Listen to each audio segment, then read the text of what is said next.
first and foremost, congratulations to LAFC. And I wish them the best in the final. It's a very strong team, a very strong opponent, where you have to be almost perfect to get a result, and we've learned that now through the years. So again, good luck to them in the final, and congratulations to my players. Again, thank you for everything that they've given during this competition. Again, to get to the Final Four of the best teams in this continent is an achievement. It doesn't end the way that we wanted it to end, but at the same time, I think we pushed LAFC in our building, pushed them in the first half. Had a couple pretty good chances, and against a great team like them, you have to be clinical. You can't make mistakes, and you certainly can't play down a man because they'll punish you.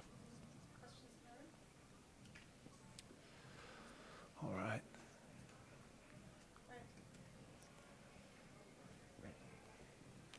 How you doing? Good. You mentioned going down 10 men. You relied on Olivier really to handle Dennis Bouanga. Yeah. Once he came off, did it seem at that point it was just a bridge too far for you guys?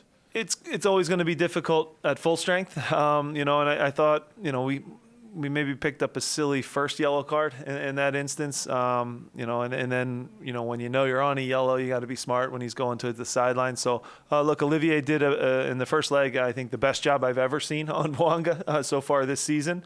So when you now lose him, it's going to be harder. And obviously a team like them, when they're up a man and the way they move the ball, it becomes very challenging. So my players still put a ton into it, created a couple half chances, even down a man, gave everything. But again, you have to be perfect. Can't concede on set pieces, things like that, to beat a good team like this in a high stakes game. So they're a great opponent for us. And again, we wish them luck in the final.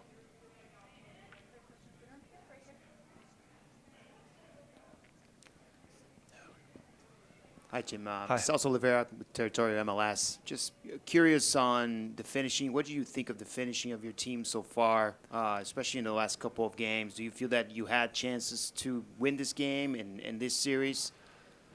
Of course. Look, we created, in our building especially, we created a lot of chances. We have to be a little more ruthless in the final third. I think that's something that every team looks for. And in certain moments of seasons, you have a streak where everything hits the back of the net, and then you have an instance like this where we had some good looks. If you think back to the first leg, the one that Julian hits off the post, that in hindsight, if they would have VAR'd it would have been onside for a goal. Mikel got in behind a couple times, 1v1 with the goalkeeper in our building. Julian has almost a tap in. Even tonight, Danny gets open at the back post, and John McCarthy makes a good save. So those are the moments, and the margins are very, very thin when top teams get together and the stakes are high in a semifinal of the Champions League. And we just didn't get it done as a team. And secondly, how much did you feel that you missed Martinez tonight? He's been instrumental against LAFC in the past. He's a big game player, so obviously we missed him. But again, it's about 11 players. I thought when Murillo, as another example, when Murillo went out, I thought maybe that was an opportunity for us because he's such a great center back. I thought that if the game went longer, we maybe could test their back line a little bit in his absence, and we just weren't able to. So injuries are part of the game. Again, we win as a team, lose as a team, but yeah, certainly Jose was missed. I thought Leon stepped in as a 6 and did a great job for him. Leon Flock played an excellent game, but it wasn't enough on the night. And again, we all have to be better as a team, as a coaching staff, and as players in these big games. You can't have mistakes, and we had too many, and LA punished us. Hey, Jim, just two quick ones. Last year after the Sounders won, Spencer said something along the lines like, MLS teams will be back in CONCACAF Champions League finals. Yeah. And he gave props to all the coaches. Well, not all the coaches, but a lot of the coaches in MLS. Talk about you guys just being able to get to this point, and then also, I know it might be hard to do this now, but what LAFC has been able to accomplish to get to their second one now. Yeah, look, I have a ton of respect for what this club is all about here in LA. I have a ton of respect for what the union's about. Two good clubs, and obviously one of us was going to get to a final and represent MLS. And I think rivalries are healthy, so we have a rivalry between us and them. But now there's also a bigger rivalry, which is MLS versus League MX, and you're going to get a great final, regardless of whether it's Tigres or Leon, two special teams. So we know LAFC will represent our league very well. Of course, we wish it was us that was going there. But again, they deserve to win on the night. And again, it speaks to the growth of the league.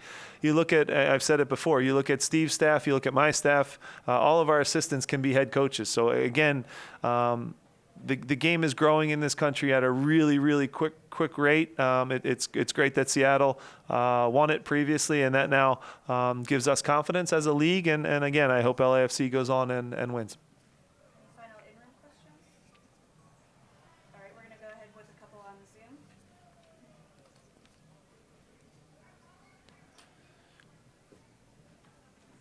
Thanks, Erica. I've got some hands already, so give me 1 second to open the line for the first question.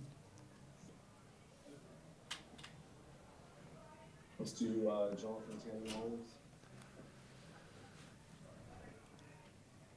Thanks, Jonathan Tannehill of the Philadelphia Inquirer. Jim, you knew you had to score goals in this game. Yeah. And certainly the impression from afar was that you guys came out and played this game pretty conservatively. You ended the night with only 7 shots. Why so? I don't think we were conservative. We played with 2 strikers like we always do. We had chances in the first half. We didn't score them. So again, look, the great thing about my team is we know when we're a favorite, we know when we're an underdog, and we know that we can, on any given night, beat anybody. So the way we approached the game was to try to score and win. Of course, when we don't score, questions like yours will come up, and that's natural. But to say that we didn't try to score is silly. If you look at the opponent, it's probably the best team you could argue in our league's history. So yes, they beat us. But when you are critical of my team, please have the caveat, we got beat by arguably the best team in our league's history. Thanks, Sigla. And we'll go to Joe Tennessee. Hey, Jim. What went through the balance of keeping the defensive shape once Faisal got off, but also trying to push for that away goal? How did you that all kind of play out in your head while it was going on in the moment? Yeah, it's a tough scenario. Obviously, to score against them is hard as it is, and then to go down a man.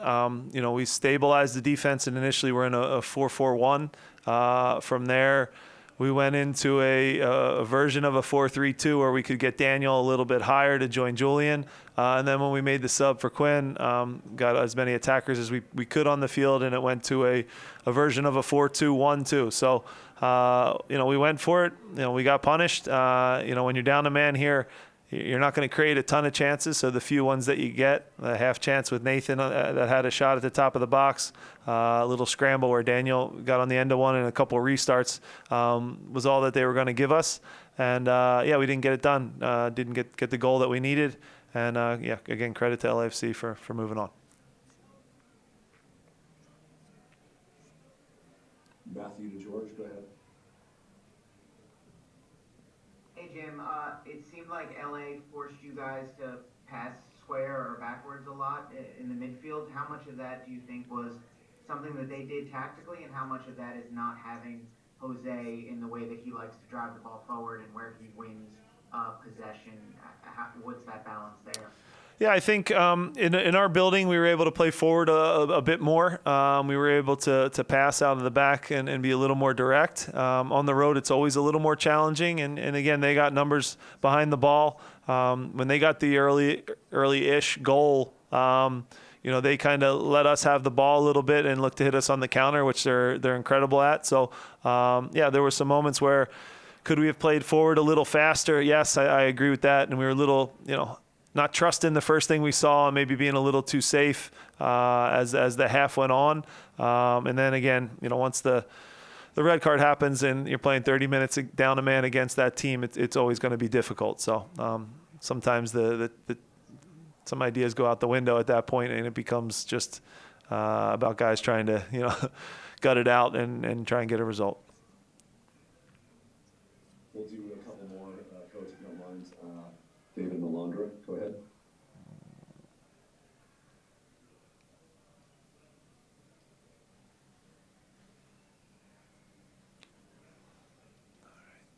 David, go ahead. Do you have a question still?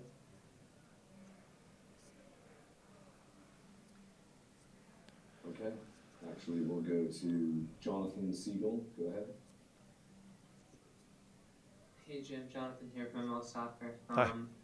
This is one of many competitions this year, and I'm curious how you view that looking big picture. I know it's going to sting tonight, but there's more opportunities and perhaps avoiding the letdown that we've seen physically CCL take a big toll on some clubs throughout this competition's history. Yeah. Look, us and LAFC have now played the most games in our league by quite a wide stretch. It's taxing, it's demanding, but I'm sure if you talk to Steve and myself and our owners and at our clubs, these are the games we want to be a part of and we want to play in. So, yes, only one team can win a series like this, and it hurts. But at the same time, we're in and amongst the top teams on the continent. The best four are left. And this year we just didn't get it done. But, yeah, it certainly does take physically a big toll out of the players. Probably causes some points to be dropped, probably an injury or two. And the reality is we don't know what it's going to look like because this season does have even more competitions between Open Cup starting up now, also the Leagues Cup, and obviously regular season and then playoffs. It becomes highly demanding on these players, and you're seeing all teams pick up little injuries here and there. So, again, we want to get them healthy, recover as quick as possible, and avoid that letdown that you're talking about. I think we have a strong enough group to do that, but certainly pushing and trying to get to a final, it takes a lot out of these guys' legs, the travel, all those things that go along with it. But, again, we want to be part of these games, and we want our club to always be in Champions League.